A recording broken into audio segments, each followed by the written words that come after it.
gentlemen, namaste and a very warm welcome to all of you to the Blub World Web Talks 166th episode.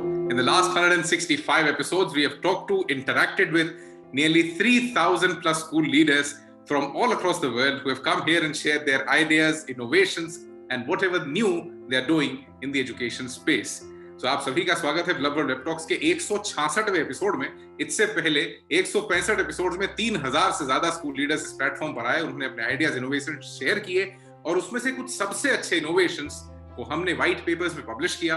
And right now those ideas are being experimented in around more than 5,000 schools across the world.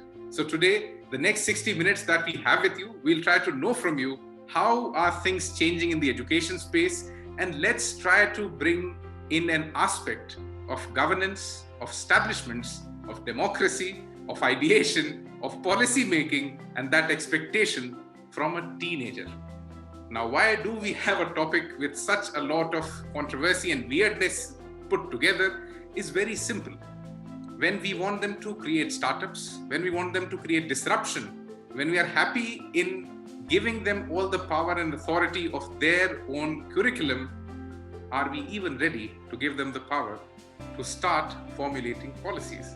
So let's try to understand from the amazing guests that we have today in the next 60 minutes that what do they think that can teens really be allowed to create policies for governance. Now, before I actually start, just to give you an introduction of the platform, the Blub World Web Talks is a timed platform. Think of it like a speaking sprint. It's not a speaking marathon. So once your speaking time is over, you might get muted. If you get muted, please don't get offended. It's just to finish the activity on time and keep it crisp and most importantly, the format is pretty simple. In the initial first portion of it, we'll take your opening thoughts. And then in the second part, it's an open floor when you can, keep yourself on unmute and speak as much as you want. But try to remember to take care of each other. Secondly, the Blub World Web Talks is a bilingual platform. So you can use English or Hindi, any of these two languages. But please use only these two because I won't get a third one. But if you still want, you can use it. So thank you so much once again for being here with us. A very warm welcome to all the guests and all the people to the Blub World Web Talks 166th episode. Let's start talking about, are teens competent to make policies for governance? So let me invite the first speaker for today to share his thoughts on, can teens be empowered so much or shall they be kept under some kind of a control? So over to Mr. Thomas Gussie, Vice President of Global Student Exchange Incorporated from Middleburg, Florida, US. Thomas, over to you for the next 3 minutes. Please unmute your audio and a very warm welcome. Well, thank you very much. I hope I'm up to the task. That's a big topic and an important topic. I don't know if I'm really that qualified to speak on it, but teens empowerment. First of all, I guess, defining teens, what age group are we talking about? Is it the normal 13 to 17, 18? In America, we say once a child reaches 18, they're all of a sudden an adult. And I know that's not the case in many other countries around the world. And the tendency in America is to push them out of the household and be done with them. I don't do that in my family. However, it is that way in the States. And that's unfortunate because I don't think they are ready to take on the world. They're not able to do the mature things that we say they're supposed to do at the age of 18. And then get mixed signals by the government and, as far as like voting or rights, legal rights, but they're not allowed to smoke and they can't drink at 18, but they can do all these other things. So it's kind of confusing in America here for people, students, male, female, in that age group. They're asked to vote to decide the fate of their country, and policies and stuff when they're really not informed mentally, I don't think. I mean, physically they might be, but mentally they got a long way to go, and they're asked to make choices, So it's very confusing. We want them to be empowered. We want to help them be productive adults, and I think part of that starts at the family level. Everything I think starts at the family level, and it's important for the parents on how they raise their children. If they're going to make them to be informed citizens. And be involved, from everything from recycling to, again, deciding the fate of their country. So if parents aren't formed in the basics of life and and stuff, the children are not going to be, because it's all learned behavior passed down from the parents to the children. And I think what we do then as Global Student Exchange, it helps broaden students' perspective in the global way, especially nowadays, we're in a global economy and everything's global. So I always use I love the quote from Mark Twain on my emails. I'm paraphrasing, but I think I got it right. Travel is fatal to bigotry and narrow-mindedness. And I think that's I think that says it all. It's so profound. He was spot on many years ago, and it's pertinent today. So I don't know if my time is up. I think I've maybe touched on some things, and I want to let everybody else who's more knowledgeable speak. I don't want to hog the floor. So thank you so much for listening. Thank you so much, Thomas. So let me try to put together some of the important points that you said, and that can be taken ahead in the conversation. Can the teenagers really handle adult issues? When they're in teenage, we want them to vote. We want them to select governments. Are they actually in a situation where they can handle adult life challenges or problems? Secondly, we want them to be more involved and responsible citizens. But when you want somebody to be responsible, you will have to give him power of some sort so that he can take decisions for himself and then have the onus of those decisions. Student exchanges, giving them exposure is very critical. And finally, fighting the bigotry of narrow-mindedness through travel. We think that exposure would typically be the solution of giving them the right kind of experience.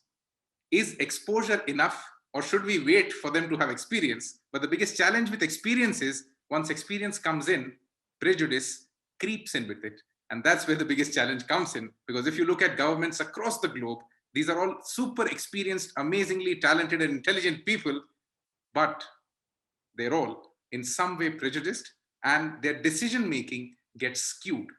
So does the, what you can say, non-exposed, inexperienced teenager give you a better chance at more objective policies? Let's try to know it from our other speakers. Let me invite the next speaker for today. He's somebody who comes from the army background, has been a part of the peace forces, has worked on a global scale between army exchanges. So and is himself a behavioral scientist. So what does he think? Can teenagers actually be creating policies in the future? A very warm welcome, Colonel Sudeep Mukherjee, who's an army veteran and the founder director of Reserve 3 Consulting from Noida, UP. Sudeep, over to you for the next 3 minutes. A very warm welcome. Thank you, Daksh. Three important words in the topic. First is teen, second is competence, and third is governance. Teens, my son just became 20, so I've seen him over his teenage years. Is he smarter than what I was at his age? Yes, definitely. Is he more responsible than I was at his age? Yes, most definitely. When we were teenagers, to find some information, we had to either ask somebody or spend time in the library seeking out answers. Teenagers nowadays just have to type their query into their mobile phones and they get it. So they are much better informed than we were. There have been teenagers who've done wonderfully well. Philip Stritch, 17-year-old from Plainsville, Wisconsin, invented a solvent to dissolve carbon nanotubes. Isha Jain, 17, Bethlehem, Pennsylvania, worked on growth of bone cells. They have the smartness. They are sharp. What about competence? Competence results from interest and talent and practice. Lionel Messi was picked up as a young kid by Barcelona, and look where he is today. So competence comes from practice, right? The third point is governance. Now, what does the governance actually imply? Now, free markets, I'll just bring in a little economics. Free markets fail to deliver efficient economic outcomes. When this happens, it's called a market failure. And market failure can be of four types. The first is called externalities, which means that there are two parties and the one party is not voluntarily agreeing to what the other party is saying. For example, audio loudspeakers, right? Or pollution of industry. Second is asymmetric information, like the pharma companies know the ingredients of their drugs and their side effects, but they don't share it with the people. The third is market power. There is this Italian company called Luxottica who holds 80% of the global market share of spectacles. The fourth is public goods, which means basically clean air, safety. Now, the government is supposed to work in these four sectors only, just these four. One more point which I want to bring out is creation of policy and execution of policy are two different things. Can teenagers create policies? Most definitely, yes. Can they execute those policies? Maybe not. That's all I have to say. Thank you so much, Colonel Sudeep Mukherjee. And I think you very candidly pulled out the important elements in the topic and rather, expounded them in the right way, that the teenager right now is more informed than us, more responsible, more sharp, but is he more competent? This is something that's, that puts the question mark there, that can we really give him the responsibility? And I think you got the nuance of the question that policy making and the execution of policy, there are two different parts of the game. We are here talking about policy making. When you want them to innovate, when they can innovate more because they're not experienced, they're not prejudiced, I think they can be used for it.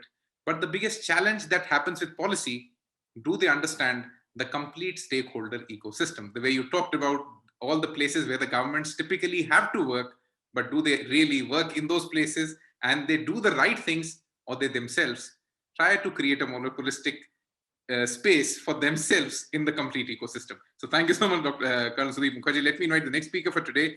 Now, this is the guy who comes from the creativity background, from the higher education space. Let's understand from them that teenagers are creative. Can creativity and the inexperienced disruption ability within the teenager really be helpful in creating public policy? A very warm welcome, Professor Neeraj Paul, Associate Dean, School of Creative Business from Pearl Academy, Mumbai, Maharashtra. Neeraj, over to you for the next 3 minutes. A very warm welcome. Thank you so much, Daksh. I was just reading when I was researching about the topic I was reading, and there was this quote by the ex-Secretary General of United Nations, who very strongly has written that no one is born a good citizen and no nation is born a democracy. Rather both are processes that continue to evolve over a period of time. I mean, it's lifetime. So young people, must be included from birth, and society that cuts its youth serves its lifeline. It is condemned to bleed to death. That is what he has said. Well, I strongly feel, Daksh, that teenagers should be aware of the issues and they should be involved in the policy making. The policies implemented affect them usually as much as anyone else. It's just important that they know how to engage like anyone else. And teenagers, we know, that tend to be more realistic and more straightforward considering the generation that we have now. So like with anyone, it is important to be open-minded and receptive of their ideas and debates and respect them rather than for a subjective feeling. See, often when we hear of, the word policy, we think about offices and high ceilings and all of it, but then I feel that the topic that we are discussing today is actually fabulous, that are teens competent enough to make policies for the governance? Well, if I have to give you a straight answer to this, I will surely say yes. They are competent enough to do anything. Forget just governance or making policy. Yes, they are. So teens of today, I mean, they have the ability and all the means to voice their opinions. They know what is right and what is wrong, and they have access to all the kinds of information that they can arrange under the sun. But at this point, I would also like to put forth the question, are we doing enough to make these teens competent enough to make policies for the governance? So ultimately, the ball is on our court. Are we making them competent enough? And going forward, I would like to stress more on the topic competence, which one of my fellow colleagues have just also said, that competence is a part of comprehensive strategy, which involves a lot of things like confidence, competence, connection, character, coping, control. So going forward, after all the speakers, I would like to give certain more inputs on the competency part, because that's something which we really need to discuss. Thank you so much. Thank you so much, Professor Neeraj. And I think You started with that nobody is a good citizen when he's born, and no country is a democracy when the country is born. And I think, yes, they're both evolutionary processes. And when we even talk of, when Plato thought of something called democracy, at the same time, he defined something called demagoguery. And we still, till date, most of us do not know the difference between the two. And most of the democracies globally, as per Plato, are demagogueries. So I think as adults as well, we are struggling with it. So it is an evolution. And I think that's where this simple idea of involving teens, or typically getting them into the process of evolution, let the process of Lamarckism, of automatic rejection happen. So, but the biggest challenge, I think you got the, talk to the right direction, that are we really doing enough to give them that kind of an exposure and making them competent? If you want Lamarckism to happen, at least let them give it a try. Are we giving them that kind of a space? That's what we want to know. So now the next two speakers that we have for you will give in the exact on-ground status of things, because they are the people who are handling teens day in and day out. So we are getting two different perspectives on it. One that's coming from the Indian subcontinent, and one that's coming from a little far away, but an international perspective on how teens really act and react to the kind of stimuli that we give them. Let me invite the next speaker for today, who will give us a kind of a perception of how teens react to different situations when they're given the kind of exposure that's globally accepted, that's globally wanted, that's globally branded and positioned. So let's now hear it from Dr. Vincent Chian, the principal of Fairview International School from Kuala Lumpur, Malaysia. Dr. Vincent, over to you for the next 3 minutes. A very warm welcome. Hi, thanks a lot for having me here. So I'll do this really fast. Yes. I think the big answer first is we need to hear their views, okay? But can they form policies? My answer at this point in time is no, they can't. And the big problem we're looking at here is teens and children are trained in 11 years of education to shut up and listen to what the teacher says. I'm gonna put it really flatly. Shut up, listen to what I say, memorize the answers I tell you to memorize, and write it down in the exam paper when I tell you to write it down. That's not teaching in independent thought or critical thought. Values are not really being taught in class. Do we have ethical debates and discussions in class? I think not so much. Even at international schools, expensive schools, where you see a little bit of this happen, it's not even being done well, okay?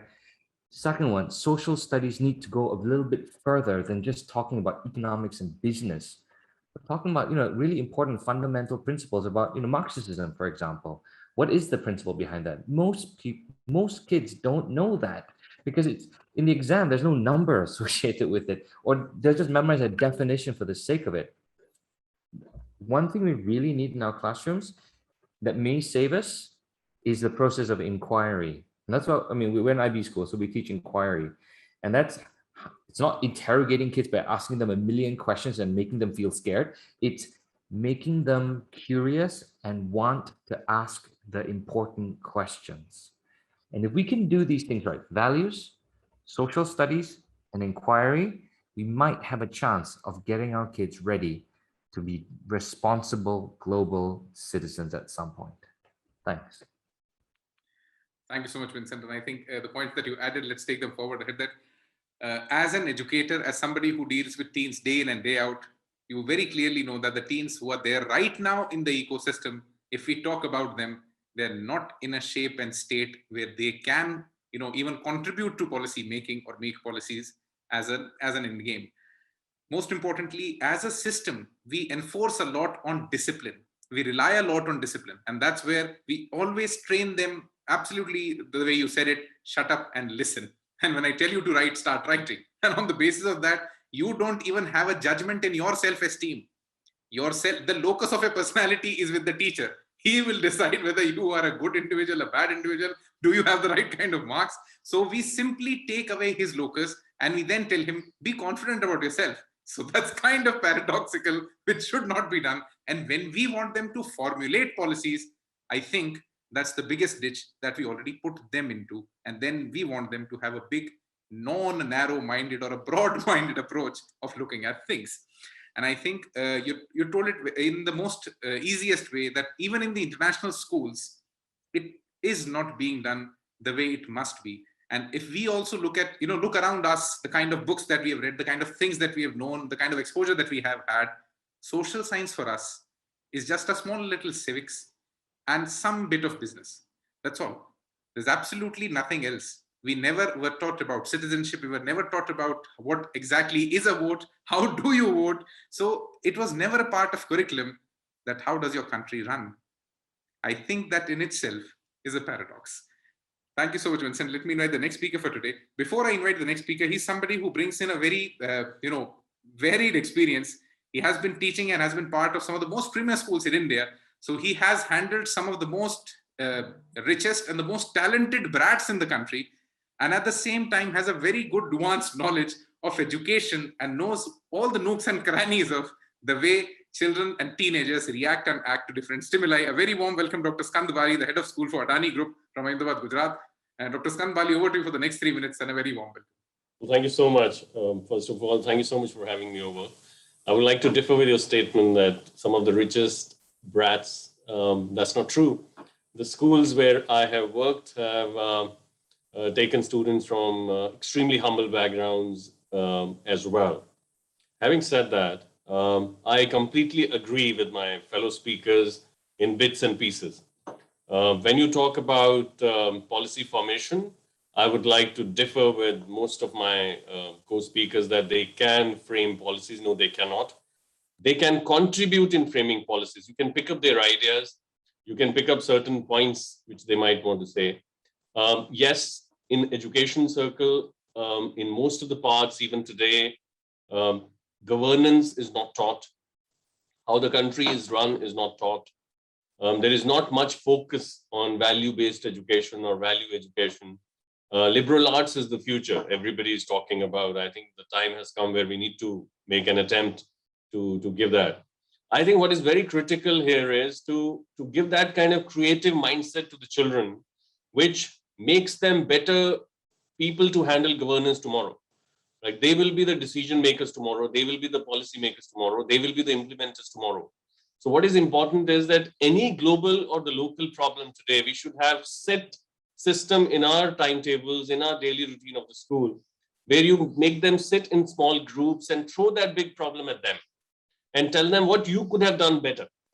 Like, for example, if I give recent example, this entire US-Afghanistan debate going on around the world, if it could be just thrown into the classroom, what you could have done differently as the former presidents of United States. These are those small little inputs which could make them think better, think critically, and they'll get polished as they go up into the ladder. Another important thing which is required is that we need to give them right tools from beginning. As you rightly said, when you are 18, you are allowed to go and vote, but how many schools encourage voting in their own school system? How many schools teach them what is the importance of voting? It's not about teaching political science as a subject and covering those topics, but in realistic terms, how many of us try to discuss this? And I think these are the things which need to be discussed from early years onwards. Just like mathematics and language skills are important and critical in the kindergarten, the same way the governance should also be a part from there on. You should involve them in decision-making of the school. You should involve them in the, see, it's very important for us to understand that there are certain advantages and there are certain disadvantages with every age group. So you cannot throw things at them which they are not meant to handle before they attain mental maturity, right? There is a psychological basis for that. There is a physical basis for that. But what we can do is we can involve them in governance of the school, how the sports timetable should look like, how the security in the school should govern, how's the classroom management of the children walking around the school or play fields, etc. will manage. Once they start dealing with things which they are directly involved with, it will help them grow maturely in future. And as a result, they'll become better people to handle the governance. These are my opening remarks. That's what I feel. Thank you so much, Dr. Skand Bali. Let me try to put together some of the important points so that we can take it ahead in the conversation. You can pick up their ideas, but you cannot let them formulate policies. They would not be good from the starting to the end of the process. They would not be able to, handle the kind of heat, understand the kind of stakeholders and the complete ecosystem.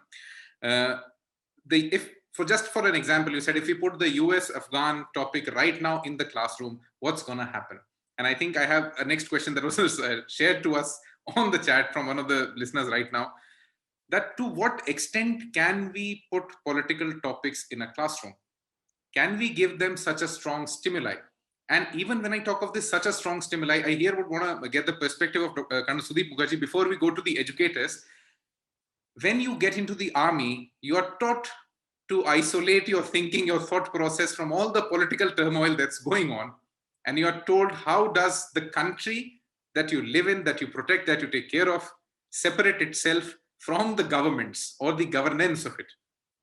So do you think some element of it is also needed in our early childhood education, or rather in the education space as well? Because when we as adults come out in the political arena to discuss something super sublime, we get into heated arguments. So do we really understand critical appreciation, appreciative inquiry, and should it be a part of education in some or the other way? Over to Colonel Sudeep Mukherjee. Before I answer this question, I just want to add something that we are trying to put too much on the teenagers. Okay, you can't expect to pick up a teenager, a 15-year-old, and tell him to write a policy of how to run a country. That's not going to happen, right? So expecting that to happen is stupid. What you can do, yes, he will be able to give inputs. If you can make him do it for 2, 3, 4, 5 years, yes, he may be able to give a certain thing of policy, right? So let's not compare, if I pick up all of you and put you in a process and say, okay, formulate a policy for government of India or government of Malaysia or government for the US, will you be able to do it? Probably not. So let's not, tar the teenagers saying that they're idiots and they don't know anything. Sorry, I don't agree with you. The armed forces is designed to do just one job and focused on one job. You don't have a right to join the armed forces, right? You may think of yourself as a unicorn, or you may have, think of yourself as a political aspirant. Then the army is not the place for you. The army is supposed to do a very important job, which is ensure the safety and the integrity of the country. And that's the only job you are designed to do. So if you want to have, your thoughts about politics, you can have it in your room, in your house, but when you get into your unit, keep them aside. We talked about discipline. How do you get people to be disciplined? The point is, why do you want them to be disciplined? In what way do you want them to be disciplined, right? We talked about, let them talk about, Afghan versus US or Afghan versus China or Pakistan versus China stuff. There would be people who would be interested in that. There would be some who would have no interest in that. So we have to pick the people who are interested and then, show them the way towards, or direct them towards something that they can help us. Expecting everybody to do everything is not possible. Select the correct person for the correct job. That's it. Select the correct person, and most importantly, why do you want to discipline them? And when you want to discipline them and then you want them to become leaders, when you want to discipline them, you take away creativity. And when you want them to be leaders, you want them to be creative. Then how exactly do you want that to happen? Professor Neeraj Paul's thoughts on this, that how can you actually, do both of these things at the same time? And the most important, I think, one part of Colonel Sudeep Mukherjee's sentence, that why do you want to discipline them? And if you can identify the right kind of people, do we have that kind of an ecosystem, even in the higher education space, where you can, at least give them a journey? Exactly. And I completely agree with this and also disagree at the same point in time, because somehow we ourselves are confusing. And that's what I said in my opening remarks also, that, what are we doing it? I mean, we expect everything, but then what are we giving back? So I feel that a sense of competence is earned through actual experience. And one of my fellow speakers also said that they can't formulate policy because they don't have the relevant experience to formulate policy and further even execute that policy. So team becomes competent when they develop a set of skills, as Dr. Bali also pointed out, that allow them to trust their judgment or make responsible choices or face the difficult situations. I mean, they acquire competence by mastering tasks that they previously couldn't have handled. along with a strong sense of, competence, it also comes like, tenacity, the ability to stick with the tough task and solve problems. So definitely, I would not say that they need to be made disciplined, but then I think that they should be taught skills like active citizenship from the very beginning of their schooling, or possibly make them bring topics of discussion inside the classroom, because today teens are all exposed to social media. They participate, they see, they everywhere. I mean, this Afghan thing was there everywhere, and still it is 80% of the media coverage on a regular news channels is about Taliban and Afghan. So they all are exposed about it. And as Colonel Sir rightly said, that we can choose the right set of people who are interested in doing that, and possibly, train them, possibly put more time into them. See, our job is to basically set guidelines and that ensure that they stretch within the safe and the moral boundaries. And those guidelines should be then easier to follow if we have discussed, and and we can have vigilance on that. But then I strongly feel that disciplines comes in variety of ways. We really need to explore which way we need to actually follow to make them the better citizens. I think teenagers have one special power, that people are ready to listen to them. Because when we become adults, everybody understands that, yes, what we are listening to is something different and what he's thinking is something different. They know the separation happening. So with teenagers, it's a space where people are ready to listen to them. And I think you brought in a very important point, that when they have access to all the information, when they're completely exposed, and they're rather talking of these mature things within their friend circles, does the education ecosystem has that bandwidth, has that intent, that it will be able to create some, at least some small open space for these teenagers to explore governance and policy making? I would want thoughts of Dr. Skand Bali on this, and then Vincent. Yeah, sorry, there are many ways to tackle the situation in school. Discipline and creativity go hand in hand. If you're creative, if you make things exciting for children, if you throw things at them which are extremely relevant, something which keeps them engaging, they are very much disciplined. Unfortunately, we take this term discipline a little differently in our approach. We need to look at things whether we are engaging them, whether we are giving them enough opportunities, whether there is something constructive happening. That is something which our focus should be. And I completely agree with most of my panelists when we talk about children governing the body, children governing the area around them, children governing the country, etc., etc. It has to gradually grow. You have to give them the right kind of grooming, I may say. I won't use the term training. I never like that word train, but to give them the right kind of tools as they go up the ladder. If there are certain mistakes which have happened in the past, why those mistakes have happened? Was it that we did not bring in the right kind of education system? Was it that we did not give them the right kind of exposure to them at the early years? So those are the things we need to introspect as adults. Those are the things which we need to make a change. And one of the important comment which I want to make here is that one thing I have observed, unfortunately, is that most of the decision making or the policy making happens without involving the key stakeholders. So you talk about the national education policy which has been formed. How many children who are school-going children have been involved in their thought process? No, not many. How many people across the country as educators or support staff or admin staff or security who's handling the school business or education have been involved in it? You cannot just pick up handful of people around your own vicinity or your own known spectrum. You need to open it up to the larger areas. You need to go down larger deep into, when we talk about women related policies, how many of you consult women who are actually there on the grounds?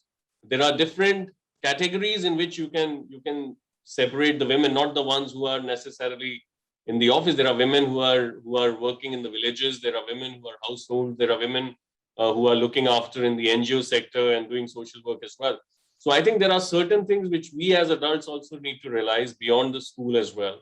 Then when we make certain kind of policies, please involve the stakeholders. We have an army officer here. We have somebody from the creative field. Imagine if all of us except the army person is making policy on how the armed forces should work. It's of no use, right? Similarly, if we are talking about the creative side of it without somebody who comes from the creative field, so those kind of inputs also need to come in. I think that's something which we need to work on globally, not just in India. Involving the right stakeholders when you make policies. And I think I would rather again go back to my question that I had asked, that schools and rather education is globally within the bounds of policy. And when policy changes, people normally don't have a choice but to execute it the way it's written or go by the word. Do we have that kind of bandwidth, or can school leaders or educationists or people who are building education pedagogy create some little open space within their ecosystems that they have without policy actually interfering, without governance actually coming into the whole game? Dr. Vincent, your thoughts on this? Hey, great questions. Actually, I really agree with Dr. Bali with regards to giving the kids like this room to speak and have their voice heard. I don't agree with them doing everything. I mean, as with what the colonel said, that's almost crazy. You know, you can't ask the kid to make a decision about whether we have lunch break at all. Some kids will say something really nuts out there. But we recently, okay, so we run the IB system. All right, that's what we do. And in the IB system, we do something called agency. So that's kind of like ownership. For those who don't know what agency is, it's kind of ownership. And we promote it in the classroom. We do all sorts of things. Like the kids recently ran a public forum where all the kids were involved, and we had parents in and teachers in, all talking about how many days a week should we wear school uniforms while we are on Zoom classes. And, you know, we gave them the opportunity to speak, have their voice heard, and we are forming a decision-making group where the kids have 2 votes, the parents have 2 votes, and the teachers have 2 votes. And everybody gets to vote on what are we going to do about it. So that you to begin the process of ownership, of independence, of empowerment, you can't jump to the deep end of the pool. We need to start with small steps first. And yes, while we want our kids to practice failing and failing well and failing fast, don't make the failing too painful, because it's going to hurt and they're not going to get back up on it. So we need to orchestrate the steps. Now, the second thing you mentioned about, do we have the bandwidth to actually do all of this? Absolutely yes. And I'll tell you this much, because there is such a thing as good pedagogy, the right way to teach and learn. And if there is enough political will to say, these are the things you're supposed to do in your classroom, do it or you don't deserve to be a teacher, then we're going to start seeing a change.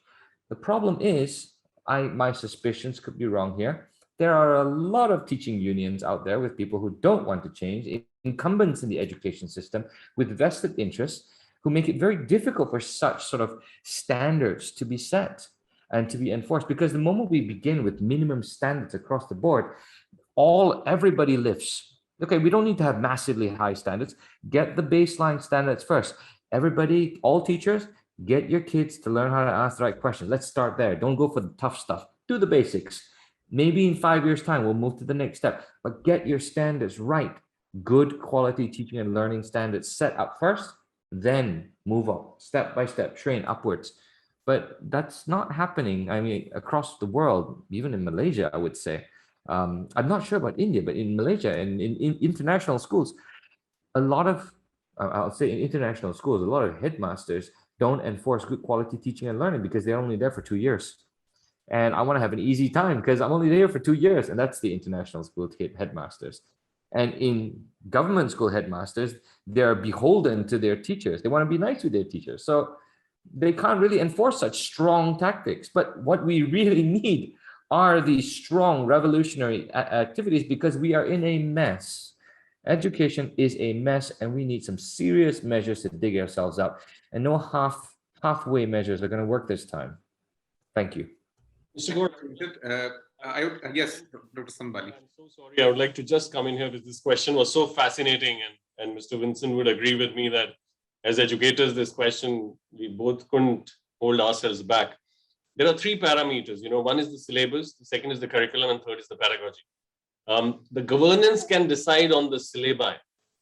They cannot decide on the curriculum and the pedagogy. That is in the hands of the educators. So definitely there are certain ways and means where you can bring in that kind of a change. There is nothing which can stop you being creative in the school. That's the only remark I wanted to add. Rest, Mr. Vincent has covered it, and I completely agree with him. So you actually have that bandwidth, you have that space that you can create that open space. Now, when we talk of involving stakeholders, when we talk of decentralizing power, and when we talk about it in the education and rather school education space, I would, at this point, I would rather want to bring in Thomas, because in the US, you give all the power to that school district. And in that school district as well, the power really goes to those teaching unions. Now, building intent of people to work, and then, giving again that open space to that student, do you think that's really something that's possible globally in different ecosystems? Over to Thomas.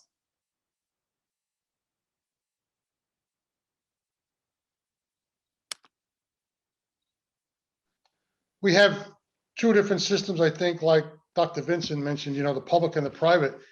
And the public is kind of like what Dr. Vincent said. They want to work with their teachers and be nice to them, but the private schools have more flexibility with regards to that. Your question was, again, do they repeat the question, please, real quick? Can you really make those teachers union take decisions of giving students open spaces? Though teacher unions only want teachers to get relaxed and easy, not a lot of pressure. Yeah. Right. The teachers union have a lot of power here, and it's too political, and that gets into the way of the teaching. And then who ultimately does it hurt? The students, and so that's why we like private schools, and that's why we work with private schools. And my daughters only went to private school. So there is a struggle, here in the States with that. I don't know if it'll ever get resolved. They're just too powerful. But then again, you kind of need unions in a way to deal with things on the public side. It's a tough question. It's one I love every comment that everybody's making, and I'm humbled by being allowed to speak among such esteemed people. So I just back out of the way there and let the experts take over more. So at this point, again, going back to Colonel Sudeep Mukherjee, that yes, we want them to make policies. We want to give them that kind of exposure. The school has that kind of space, but as a behavioral scientist, not as an army veteran, do you really think that schools, with the kind of teachers, with the kind of people involved in the education space, can they really create an atmosphere or an environment where the student organically starts thinking in this direction, rather than, again, being monitored and forced upon with some new syllabus portion coming in? So Me? Yes, Thomas. No, go ahead, please. I think one stakeholder is being missed out, and that is the parents. The parents have a very, very important role to play in building confidence, competence, and capability of the children. Yes, the schools will provide the technical, know-how, the methodology of how to do it. But without the support of the parents, I don't think the teams will go to where we want them to go. There's my friend Rohit in the US who has 2 teenage daughters, and both of them doing exceptionally well. And that's because of the support they get from both him and his wife, in addition to the schooling system and the support that is given to them by the teachers. So actually, we understand the role of the parent there, but as an ecosystem, when the parent really comes in, he does not have that much of power on the student.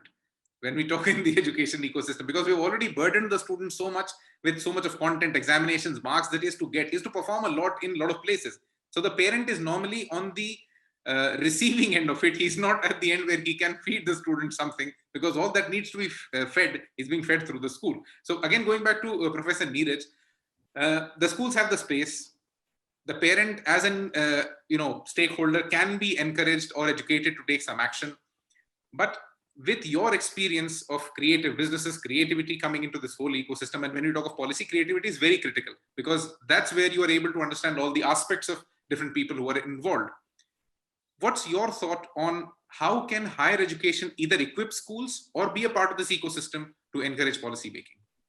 Yes, I was waiting for this question. In fact, I definitely agree that parents do play a very vital role, but then I also agree with you, Daksh, that they are more onto the receiving end rather than the giving end, when we are talking about this scenario. See, let's face the truth, that policy designing surely requires more than just knowledge or experience. It also, I feel, demands the confidence in oneself. You know, are we, are we equipping? I will again reiterate my point that are we equipping our teens in schools and colleges with confidence, or possibly supporting their ideas, no matter how vivid or wild it may seem? Or are we encouraging them to step outside the books and read people around them? And that is what we are trying to do, in the creative spaces, in the higher education, when a student after 12th comes to us. Are we encouraging them to go to the streets? Are we encouraging them to go out of their homes and colleges and visit a society without roads, or possibly visit a colony without street lamps, or expose themselves to such scenarios and experience what 75% of our population experience daily? Policy designing demands, I feel, conviction in one's intent, confidence in one's plan, and also belief in the output and the fearlessness, what I personally feel. So I feel that our concentration should be, at this point in time, more on equipping our teams with these traits and see them breaking all barriers and taking this nation onto the path of development. Of course, as I said in the beginning, that vigilance is required. I mean, we need to see that what they are actually doing, but then they need to be given chance, and they need to be supported on this. And I again would like to pick up this point that they have to come out from the four walls of the classroom or from the screens of their laptops to actually experience what others are experiencing, because empathy is one thing that can really help when we formulate policy or when we expect them to execute it as well. So I think in our own ecosystem, in our societies, in our communities, the first step that we take to tell our child that yes, you are special, you can do something good, is by alienating him from his surroundings. And I think that basic thing has to change in communities. Now, since we are nearly at the conclusion of this talk, I want everyone to take 60 seconds and give us one idea that you think, or one suggestion that you think either parents or the student or the school can implement within their ecosystem so that some small little change starts happening. Over to Colonel Sudeep Mukherjee. Send him for 1 week to a different city to live with somebody else. Dr. Skandwali.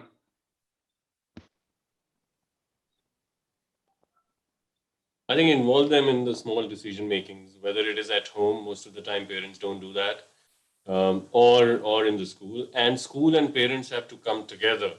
A small thing I would like to mention here is that most of the schools do parent-teacher meeting. Where is the child in the middle of that? The child is never get to speak. The parent speaks, the teacher speaks, the parent hears, the teacher hears, the parent cribs about the child, the teacher cribs about the child. There is no involvement of the child.